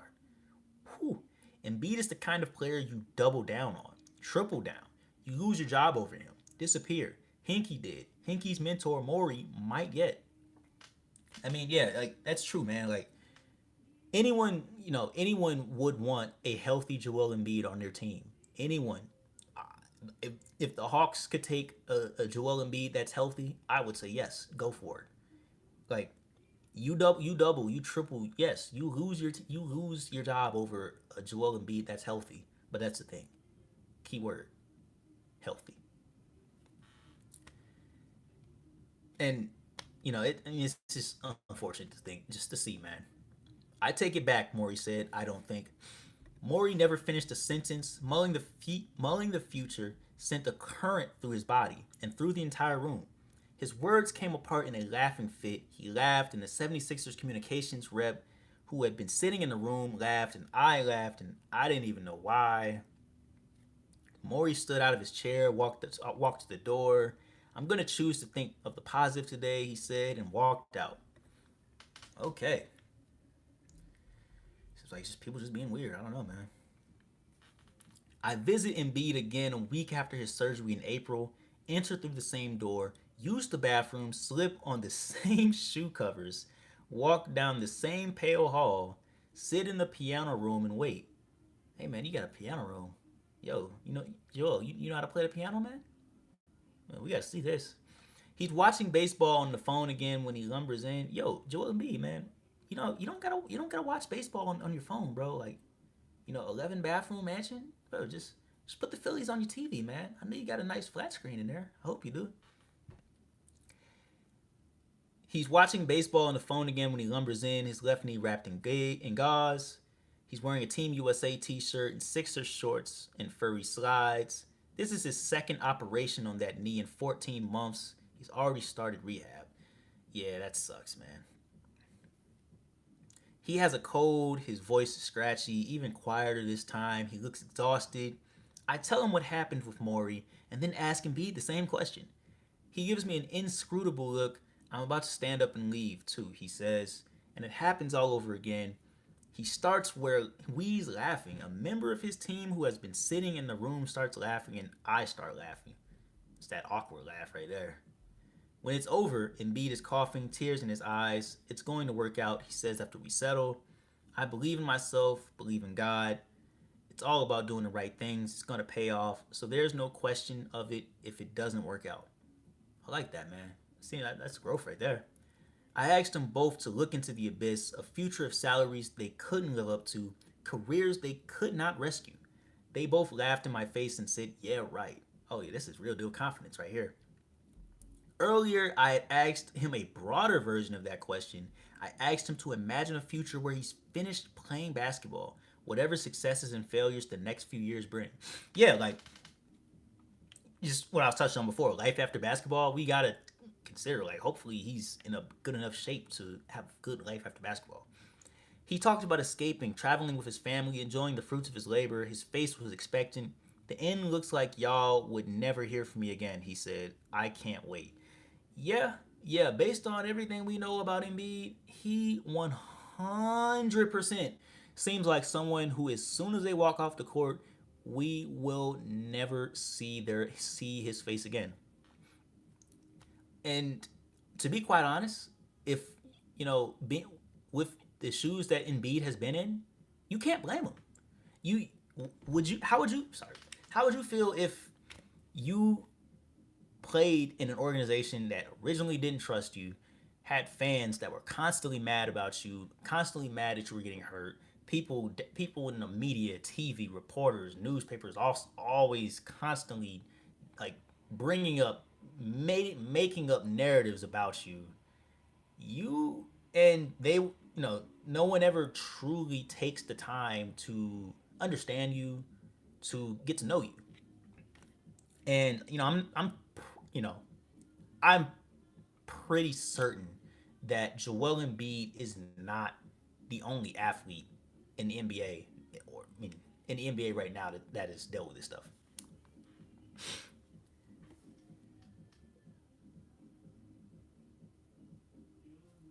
The piano room occupied by dark, oversized ottomans, high curtains, a marble fireplace, looks ripped from a catalog. Sometimes Embiid and Arthur sit at the piano and bang some keys, but the only people who play it are Embiid's sister or nurse when one of them comes over. Okay, see, I was wondering, like, who's playing that piano, man? But above the couch where Embiid sits hangs a painting, a portrait of Embiid dressed like an aristocrat. That's cool. No, that's dope. At his chest, he holds a golden hoodie. I laugh when I first see it. Now that's funny. That's funny though. Embiid tells me he snagged it from the set of a Mountain Dew shoot, a gag gift hardly worth remarking upon, except it's the only thing in the room that looks like a decision made by Embiid. The golden hoodie in the painting is Klaus Hinkie de Paula Embiid. De Paula is Embiid's wife's last name. Ah, okay. Hinkie is for Sam, the GM who drafted him and was forced out before Embiid played a single NBA game. Klaus is Embiid's favorite character from The Vampire Diaries, a TV show he has rewatched maybe 10 times. Dang. I can't relate. I've never watched Vampire Diaries. Let me know if you think it's good, though, if you watched it. All of this sounds funny until Embiid tells me he rewatches his favorite shows to fall asleep all night. Some real kid stuff right there, man. Oh, let me drink some more water.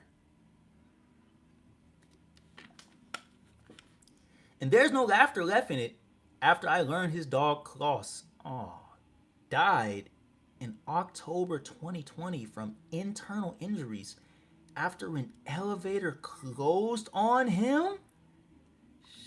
Shit, dang, bruh. It just gets worse for the guy. My goodness, bruh. Your dog, this is a crazy way for your dog to die, man. Damn. Like many of Embiid's jokes, the painting contains shards of his pain. Bro, like, Embiid is going through it, man. I lost my best friend this morning, Embiid posted on Instagram. Knowing my background, dogs in the house was always unheard of and impossible. But having you taught me something different about this world we live in. Man, that dog was probably like the only piece of joy in his life at the time, too, man. Like, bro. And that was my first dog. Damn, bro. Your first dog got killed like that, bro. And B later tells me on the phone, when you have that in tragedies like my brother, you don't want to forget, you always want to. His son Arthur, who has been floating in and out of the conversation playing hide and seek, grudgingly leaving to brush his teeth, walks back in, having lost his struggle to avoid being sent to bed. Can I get 21 hugs? Arthur asks. Oh, that's cute. I listen to them count out their hugs. Okay, I love you, MB says. Okay, that's adorable. You love to see that stuff, man. That's good father material right there. When Arthur is gone, Embiid continues. I don't know how bad. I don't know how people deal with death, but I always felt like I need stuff to kind of remind me of why I'm doing this.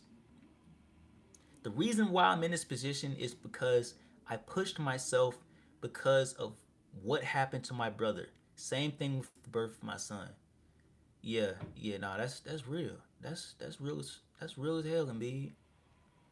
Sometimes when you just walk by and you look at that, it kind of reminds you. But then again, at times, that also has a negative effect. When I go home to Cameroon like I did last year, there's a lot of pictures of my little brother all over the house.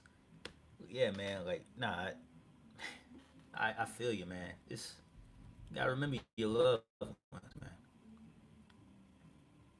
I hope one day someone makes a show or whatever, writes a book about it. Embiid says of his time with the Sixers, we went from GMs having burner accounts, and then we've had great guys that we drafted. But then again, stuff happened to no one.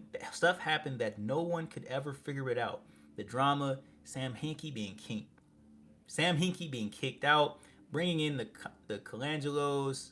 It's been a lot of things that have happened, and that's what I'm talking about when I'm talking about continuity. It starts at the top. Yeah, I'm not gonna lie, man. The guy who wrote this article, bro, you should write a book on Joel Embiid, bro. I would read it. Like the imagery, the depth that you've gone into on Joel Embiid, bro. Like this is a real deal book, a series, man. Like this is shout out to this guy Doughton. I can tell you, this is great stuff, man. Not even done with the article, but I'm just giving your props. In so many ways that count, he's at the top.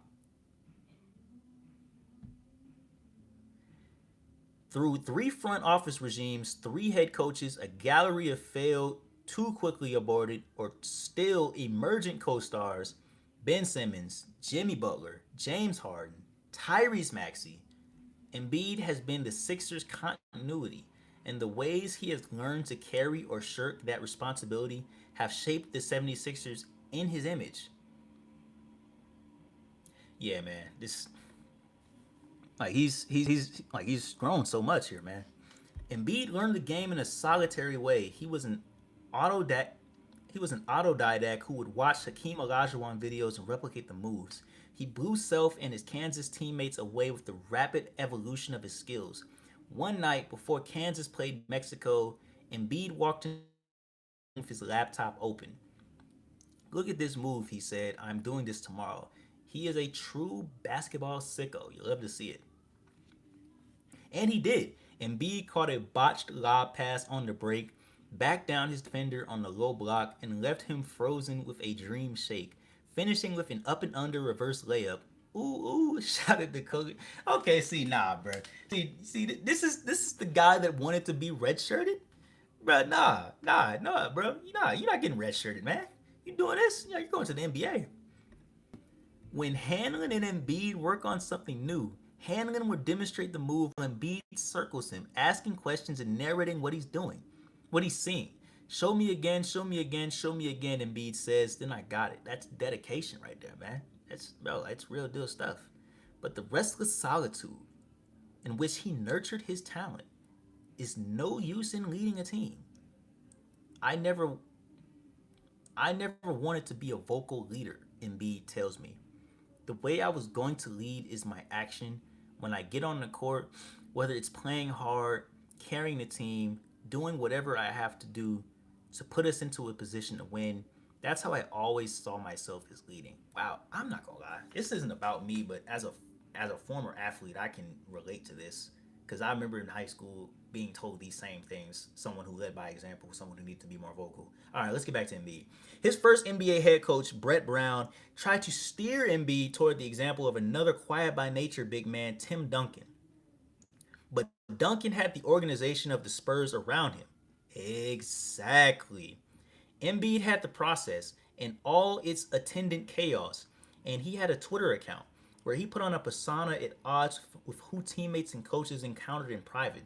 Yeah, nah, see, yeah, like look, Tim Duncan had Greg Popovich. Tim Duncan had the whole Spurs organization all in sync.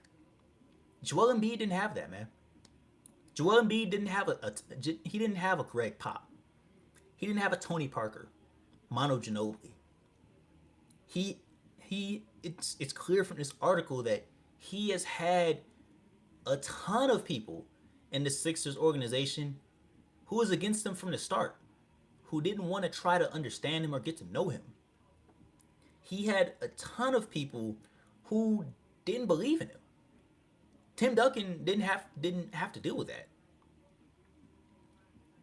Quote, you try to find yourself, you don't really know who you are. Quote, Embiid tells me, exasperated with how the foibles of his youth have clung to him.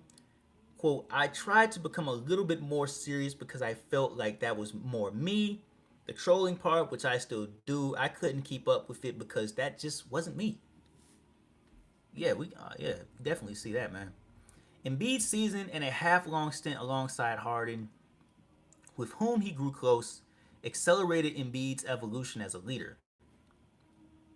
Their bond taught Embiid that closeness off the court translated into on-court success. Maxey has been a particular beneficiary of this change. It was Embiid who steered Hanlon and Maxey together. And last summer, when Maxey signed a new deal with the Sixers, he credited Embiid as the first person to vocally support him. In Sixers camp in October, Embiid was the first to single out the promising rookie McCain. Yeah, okay, this is off topic, but this just goes back to what I thought in the beginning that LeBron should have seriously considered the Sixers because Embiid would have benefited a ton from having LeBron in his camp. Embiid speaks of Harden with deep affection. He thinks the Sixers gave up too quickly on the iteration of the team. What was required after the Game 7 collapse against Boston in 2023 was tinkering in the margins, not another restart. Man, that series, bro, that series right there, man. That series right there. He should have closed him out in Game 6. I remember Tatum, I think, started off like 0-14. But yeah, that series right there was an epic collapse for them. Yeah, and to just go out like that sucks, man.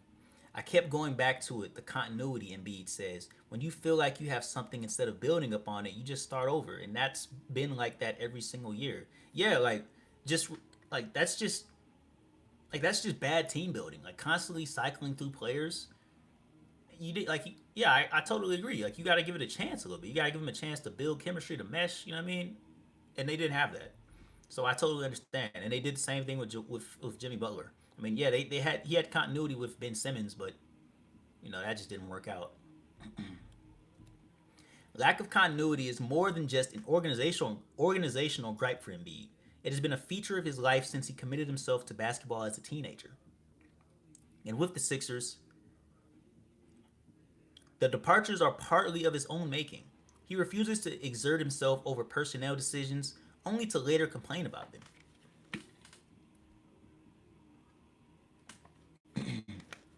The exit of Jimmy Butler is the most obvious example. His reasons for this are rooted in his own personal history. He wonders what would have happened to him if the Sixers had an established star with the clout to ship him out early in his career.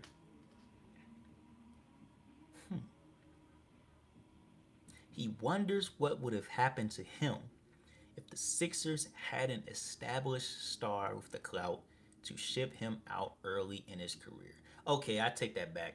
LeBron shouldn't have came here then. Yeah, that was good. Yeah, nah, because LeBron would have definitely did something like this. Yeah, nah, never mind. I'll take that back.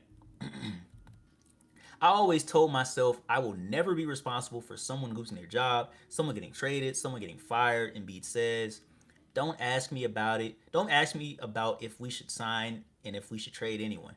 It's a principled stance, but it's also a desire to have someone his talent and status will not allow him innocence.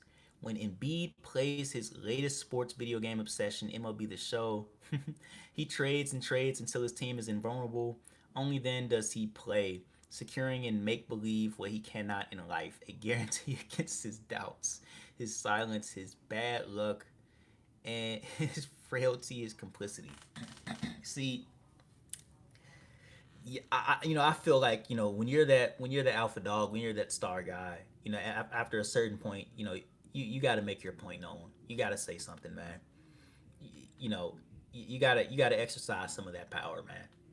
Look, I'm not telling you to be full the GM, but you know, I think it definitely helps if you go to the front office and be like, hey, that's a guy we need. Let's go get him. I feel like Embiid should do more of that if that's based off of this. No one knows this, but even James Harden is not talking to me. Embiid tells me that's the part I don't like about being that guy because it puts you in the middle of those situations. Because if you ask James, he probably believes I had something to do with him not being here. And I'm just like, I won the scoring title. You won the assist title. We had a pick and roll that was unstoppable. So talk to James, bro. Bro, talk to him. Just talk to him, bro. It hurts when you feel like you haven't done anything wrong. I mean, you haven't done anything wrong yet, bro. He continues, when you think you have a relationship like that with somebody, you lose a lot. Yeah, bro, like, yeah, I feel like you should reach out to him, bro. Y'all, like, yeah, man, reach out, talk to the boy, man. But I feel like therapy also helps with that too. So, he's in therapy, so Embiid invited Marcy and Rick Hansen to a Sixers game last fall in Orlando. They waited by the locker rooms after the buzzer, taking pictures with Nurse and a couple of players until Embiid was dressed. Marcy sent me a picture of the three of them from that night. Embiid, wearing a cream sweatsuit, stands between her and Rick, arms around them both. She's one of my favorite persons, Embiid says of Marcy. She was great to me. That's a huge compliment from a guy like Embiid. We talk about his son, Hanson says of the reunion, and I know that he's going through stuff, but I feel like he's settled. He's good. Starts to cry softly. I wish I could see him more. Probably wouldn't even understand. She said, I'm a mom, and I gave my heart to him as a mom, and I don't know that he ever received it that way. Kim Casper has a 5 and a 2-year-old, but friends call Embiid her oldest kid. Oh snap. Son. First time we speak, she's on her way to relieve the babysitter. When I bring up a picture of her and Embiid hugging after he won his MVP award, she starts sobbing. I just know how many hours we put in that we're not seen, that no one knows about. 365 days. I think we worked 355 of those days that year, she says. Finally, he was seen. He held an entire team. The 76ers weren't that great then. He was the guy that got them great. He was that. He was the one. And that's true, man. She and Embiid stopped working together after the Olympics. Aww. There was no longer any way to balance working with Embiid with the needs of her family. That makes sense. She basically based primarily in her New York offices where she works with athletes around throughout the NBA. Hold on, I'm gonna drink some water. The pressure of spring and summer 2024, the Knicks series, and the turnaround to make it to Paris, the worrying about Embiid's health with a major contract extension hanging in balance, took a toll on their working relationship. I felt really helpless sometimes, she says. I lost my guy. He's not in tune. I don't know. It was weird. He still showed up for her. He still worked hard, but he grew distant. Yeah, that's a tough spot to be in. When you want to help someone, but you can't. That sucks. Embiid knows working with him on his body is an all consuming job. He understands why Casper had to break away, but if it were up to him and her family situation allowed, they would still be working together. Absolutely. We're on the phone, and I hear something in his voice, something guarded, far different from the person who had just counted out hugs for his son. Can I ask you something personal? I say, which is ridiculous. Everything we talk about is personal. A little pause. Yeah, he says, is that relationship okay? Question mark. If you want me to be honest, he says, I'll be honest. His voice takes on a hard edge. We all have a job to do, and my job, obviously, is to go out on the basketball court and produce. Of course. Then it softens. He's about to show his wounds. It just wasn't the same anymore, so I felt like everything kind of changed when things got bad. Oh. And I can hear it now. He thinks he's found another betrayal, another abandonment. He cannot see that maybe this time, the roles were reversed. You want people to be there when things are going great, when things are going bad. You want the same people that you trust. And I felt like that was not the case. He and Casper text every couple of months. When his relationships go sour, they tend to lapse into silence. He retreats into his formidable privacy. Casper thinks this is the first year she won't be invited to Arthur's birthday party. You never know with Joelle, she says. I ask if that was hard for her. I gave my entire life to him. 9 years, she says. Yeah, it's kind of hard to fathom that. Wow, bro, this is sad to hear, man. Wow, this is sad to hear, bro. Sheesh, man. Like losing a friendship is tough, man. Sheesh, man. That is, oh, that sucks to hear, man. Hold on. Let's see. Where am I? Okay,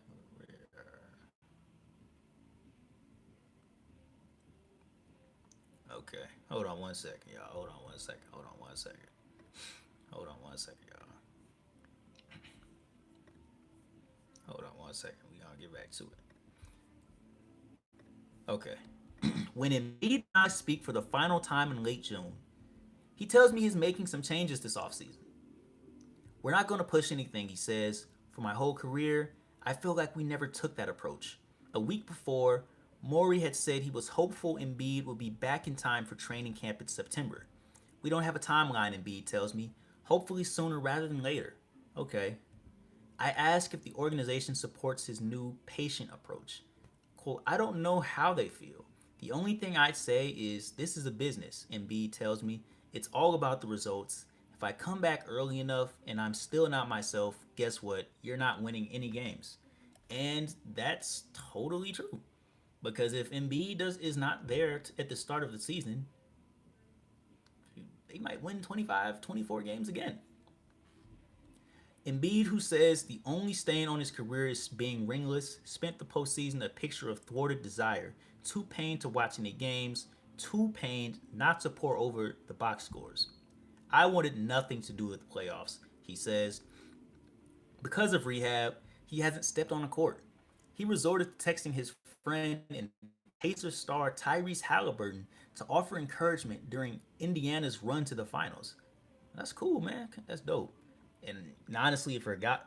Well, I'm gonna finish reading first. It was Halliburton who coaxed Embiid back toward the game. He kind of got to me.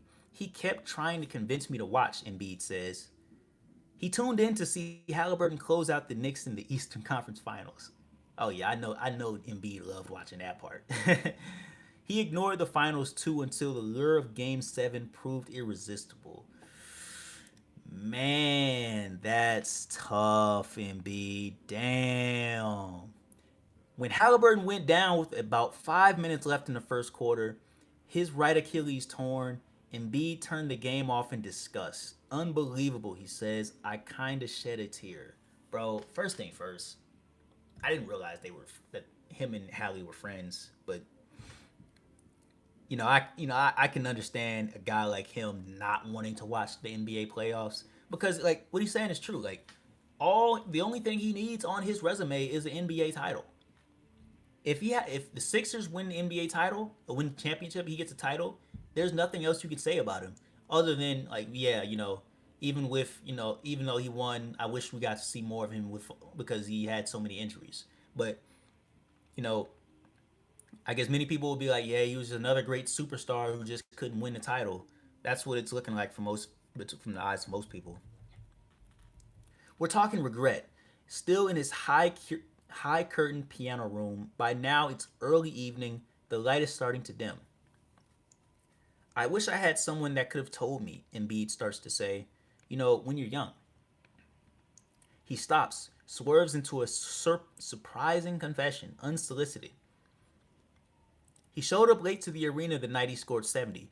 One of the basketball's greatest scoring feats was tossed off by a player who had to scramble into his jersey, lace his sneakers in a hurry, and skip his warm up. He's half sheepish, half bragging when he says it. Now, that's wild to think about, bro.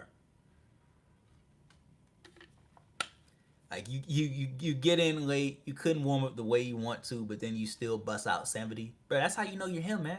That's how you know you're him. You didn't couldn't get through fully what you wanted to do, and you still go out and get 70, bro. Like this is what I'm saying. You built different, man. I watched him try to read his face. I don't believe him at first. You didn't just casually say you showed up and dropped 70 without warning, did you? He looked at me and says, "I guess." Bro, he's talking about a 70-point game as if all he had to do was just log on to NBA 2K and put up 70 and log back off. Like like dang, that's kind of wild to think about, bro.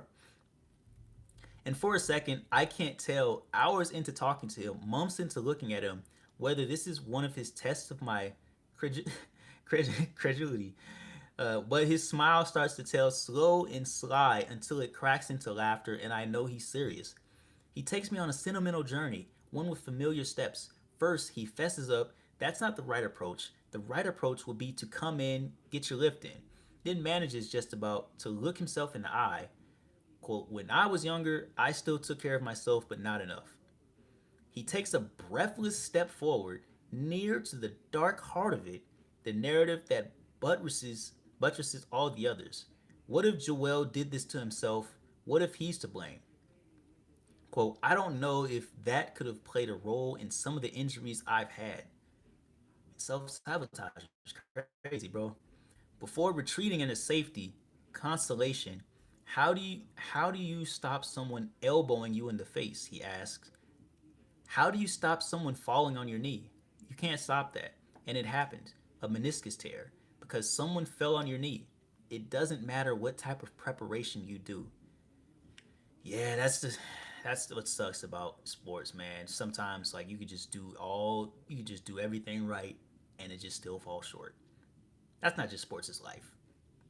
His weaknesses and his misfortune are no truer than his courage, his strength, his sacrifices, his astonishing ascent. He has made and is made of all of it. It's not like I didn't prepare myself. I did. He says, Embiid stirs, fist stuffed in the front of his t shirt, and barely contains the eddying of unreconciled things. He burrows in.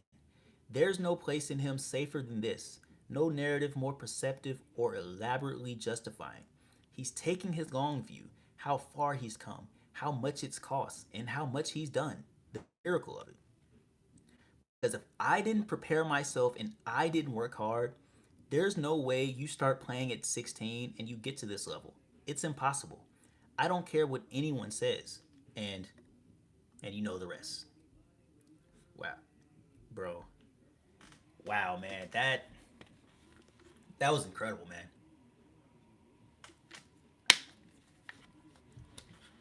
Yeah, I'm not gonna lie, man. I this article has complete. Well, I don't want to say completely, but definitely changed how I look at Embiid. Knowing that he knows, he sees all these different narratives, all the different things about him,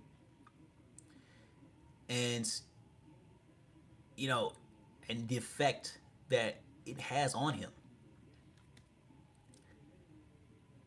To see his inner world, to see how much he's hurting, to see all the different things he's gone through, and how he still continues to persevere. I'm definitely gonna be paying attention to him much more closely this upcoming season.